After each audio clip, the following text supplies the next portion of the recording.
with, the reason for the book and why. I mean, it's your second book that you're bringing out. Why? What is the motive behind it? The publisher prevailed upon me to put out a second book. The first book we had a lot of success with. It was really just short stories about observations and kind of things that was largely opinion. And this one was semi-autobiographical, and I was quite resistant to doing anything like that because I don't think anyone under the age of 50 or 60 should ever write an autobiography. I thought it was ridiculous that Justin Bieber had a biography out. And I didn't want to be thought of in that club.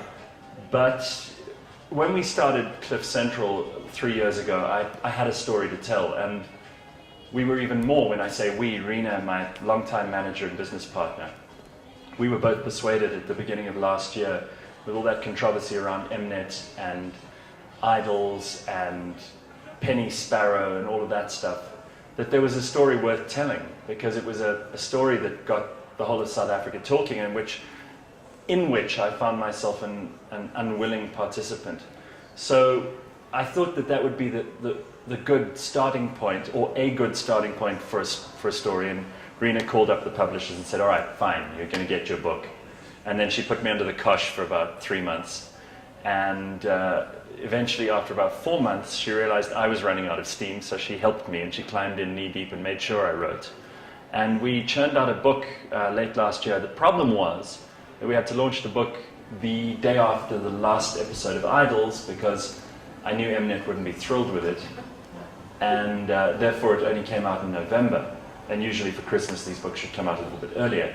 But all's well that ends well. We're here now. And really, the book was in 4 parts. The first part about this obsession I have with freedom of expression, which I think is something which any of us who believe in a free, open, democratic society should be extraordinarily strongly, violently, powerfully behind.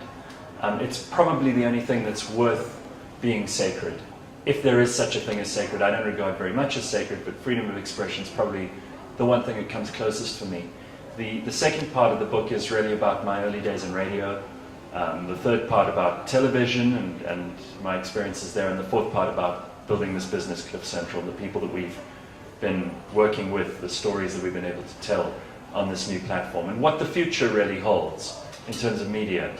This wasn't just a week of cabinet reshuffles, it was a week of massive reshuffles in radio in South Africa. The people who were here who are now there, and people who are there who are now unemployed, and people who are there who are now online. And so it's all changing, and we sort of read the writing on the wall with this one 3 years ago. And I'm pleased to say things are unfolding according to plan, and we've got a tremendous, dedicated and loyal listenership of people who love ideas. They love the battle of ideas. They want to be stimulated mentally. They want to be informed. They want to be entertained. They want to be inspired. They want to be empowered. And that's really what we do on our platform. So the book is a useful, I suppose, almost a supplement to what we're doing on air in some ways. And for that reason, it was worth doing.